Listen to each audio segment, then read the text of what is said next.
emboldened as a credible source. And I think that that in some ways is a way to help Republicans who are making... So what you were listening there is a VPR station in Vermont, about 100 miles away.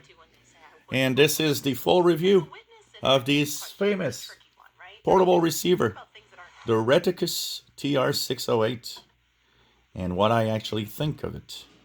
And this is a portable receiver that's roughly $40 US. And I will actually give and have a little comment with the price tag and performance. It's an AM FM Shortwave receiver, and it is also capable of airband. It is actually very nice looking, and that's the first thing that you probably, when you look at it, the first thing that a lot of people will told me is, wow, it is beautiful. It's actually beautiful, and it is actually, you want to have it because you just look at it and it looks kind of cool. But the problem is multiple, and there's a lot of problems with this thing. So it's a DSP receiver, DSP based receiver. That means it uses that DSP chip that a lot of receivers use for the radio side of things. The first thing that you'll notice, and this is not a flaw just with mine, it's a flaw with all of them. Look, my battery doesn't fit. So the two batteries on the bottom fit, but the battery on the top doesn't. And this is not something that is just my radio. I've read 3 or 4 reviews that all say, oh, the battery doesn't fit. And they're all the same. All say that battery doesn't fit on the top. And yeah, well, mine doesn't fit also. So that's the first thing that you look at. So that means, of course, I haven't put that battery door because the battery doesn't fit. And I'm kind of afraid to push it in because it's, first of all, impossible to push in just with my fingers. And second of all, I'm afraid of breaking something within the radio. So that's the first thing that you come through when you want to use it. And you're like, okay, that is weird. And I mean, I've had receivers that batteries were sometimes a little tight, but I've never had a radio that the battery doesn't fit. So kind of an awkward thing. Then you turn it on, and of course, the first thing that jumps in your face is the volume. Volume is always at volume 20 or 19 when you turn it on. So let me just like put the volume at 11, shut off the radio, turn it back on, and look at the volume. If I move the volume, I'm at 20.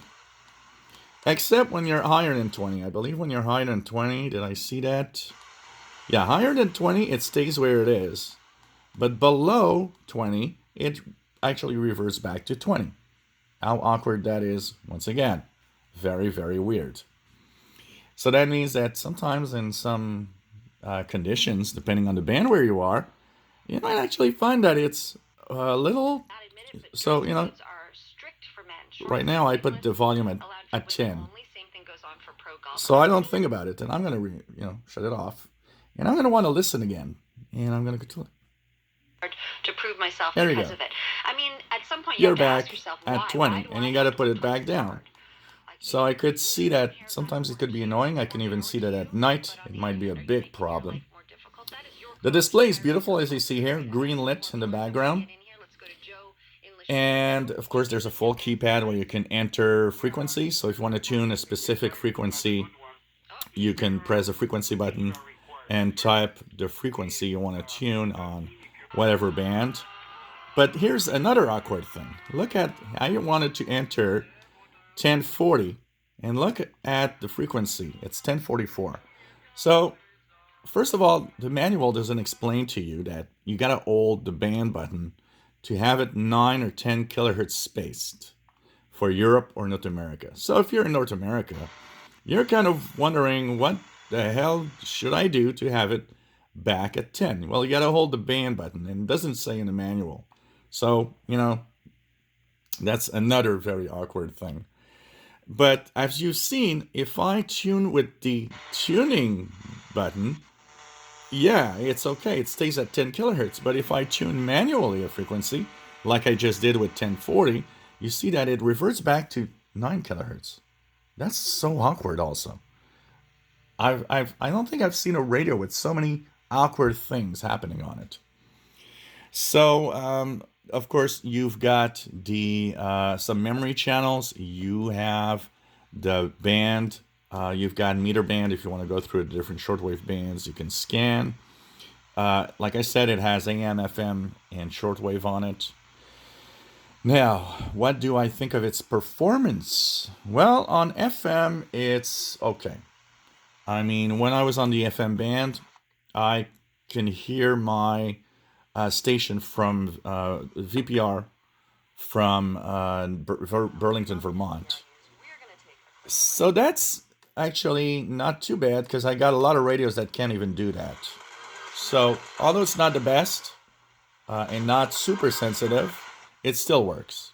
And it still does bring in some stations. So, FM is okay. FM goes all the way down to 76 megahertz.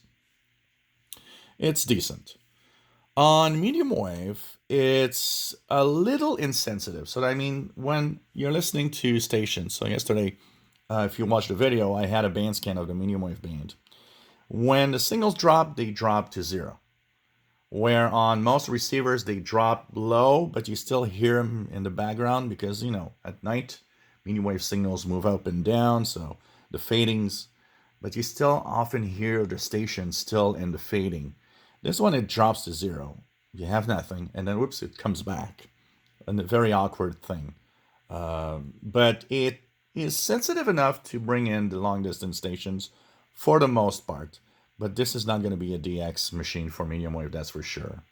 Also, what's very awkward, again, talking of awkward. So I'm tuned to 800. I'm going to turn that button and I won't stop. Look at this. Whoop. No, I didn't, but until I stop, you still hear the station you're on. So that means it doesn't chuff or chug or whatever, but unless you stop turning it, it's not tuning the different frequencies. So that's kind of weird. It's kind of holding the frequency as long as you're going, It might be okay if, maybe if you go slowly. But still, it's weird, honestly. Very weird. Where this radio is the crappiest is on shortwave. Shortwave is almost unusable here. I've heard Radio Cuba a little bit yesterday. I'm going to try to post a few videos of stations, but you haven't seen any stations on shortwave with it because I've been unable to really tune anything on shortwave with it. And that is sad because, if it had at least the performance of medium wave, even though it's degraded, it would at least bring in some stations. But here, it's overloaded by FM stations all the way to all the bands. And it pretty much doesn't receive very well shortwave, most part of it. And that's a comment I've seen a lot on the different reviews online. So shortwave is very crappy on this thing. And airband, I've heard some local planes, but it doesn't seem to be very sensitive compared to, say, the RadioWow R108. And one of the reasons I'm bringing the RadioWow R108 into the picture is that this is $40. The RadioWow is like $10 more. But at least the RadioWow does well what it needs to do. Shortwave is great, medium wave is good, and it has the airband that works and AM FM that works well. If you're to spend some money, don't buy this. The Retekess TR608 is really a crappy radio. Its design is no good. It looks nice, but its design is bad and it has so many flaws. Just starting with, come on, you can't insert batteries. Please. I don't know who designed that, but hey, I think you messed up somewhere, eh? So that was a review of the Retekess TR608. Stay away from it. Make sure you never spend money on it.